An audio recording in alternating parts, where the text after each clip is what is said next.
There are two types of gamers in this crazy world we live in. Gamers who cater to Zelda Ocarina of Time, and gamers who cater to its sequel, Majora's Mask.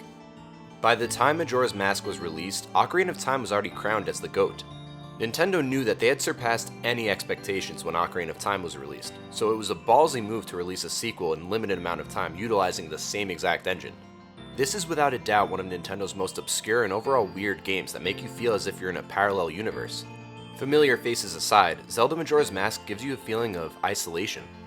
Majora's Mask is known as the dark horse in Zelda games. It changed up the classic mechanics in two specific ways. The first change was the giant emphasis on time management. You see, in Majora's Mask, the world of Termina is alive. Time does not stand still. The game world only lasts 3 days before this scary moon comes crashing down into Termina, killing everyone, including yourself. This inevitable doom looms over you throughout your adventure, but luckily if you play the Song of Time, it saves any items you've obtained and you can warp back to the first day. This Groundhog Day type of system makes everything you do have more meaning because you have this time constraint resting on your shoulders. It made the stakes seem higher, especially when you're trying to complete a dungeon in the third day. Using your trusty ocarina, you can move forward in time and make time slow down. This made the time management system a lot easier to handle, and it's great that in 2001 Nintendo could understand the pros and cons of having a huge change in the mechanics and add things that made life much easier. Majora's Mask takes advantage of the time mechanics by introducing a tremendous amount of side quests scattered across the world. These time-sensitive side quests made the world feel incredibly alive, but they also sacrificed a much shorter main story by focusing on so many side quests. By making this big change, it made Majora's Mask a fan favorite for some and a deal breaker for others. The other big change was the utilization of masks, hence the name Majora's Mask. This was my favorite change in the gameplay because it added so many new elements to how Link controls. To all y'all Switch owners out there, if you're loving the Cappy function in Mario Odyssey, you can thank Majora's Mask for paving the way. There are 24 masks that make small tweaks, like the bunny hood, which increases Link's speed. There are 3 specific masks that change Link's form and how he controls. It especially made things interesting when solving puzzles. It opened up so many new ways on how to approach challenges. The Deku mask emphasized platforming. Being a Deku scrub, you can burrow into flowers and spring out, gliding through the air. There are plenty of scenarios where you need to spring from platform to platform. In addition to this, you can ballerina spin and shoot bubbles. Gorons are my favorite race in the Zelda universe. Visiting Goron City back in Ocarina of Time was a big deal to me, so I was psyched when I found out I could become a Goron in Majora's Mask. This is my favorite mask thanks to your ability to do this high speed roll, Sonic style. Sonic boom, Sonic boom.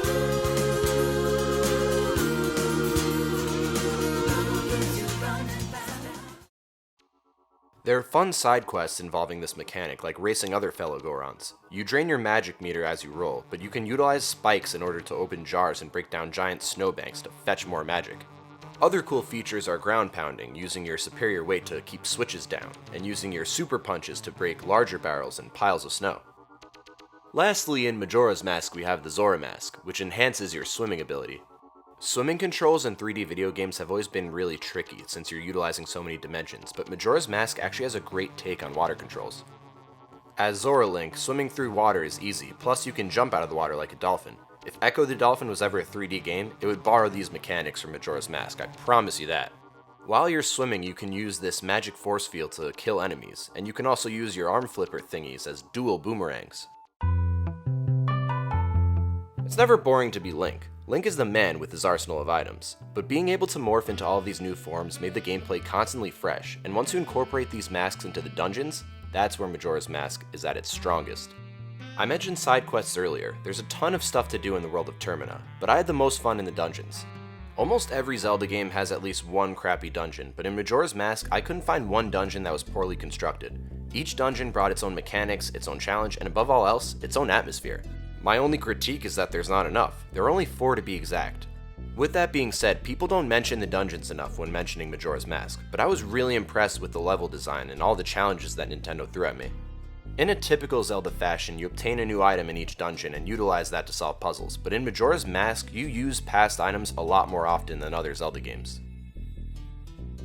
Majora's Mask shines through its unique twist to the normal Zelda formula that we know and love. This is both a blessing and a curse because many traditional Zelda fans don't like the tweaks that were made. I personally stand in the middle. I'm a guy who loves grinding through dungeons, and I'm not too thrilled about doing a million side quests. I'll always side with Ocarina of Time. This is the indie title of the Zelda franchise, misunderstood by many, while others put this as one of the greatest games they've ever played. What completely separates this Zelda game from others is its tone. It's a one-of-a-kind experience and a must-play for any Zelda fans out there.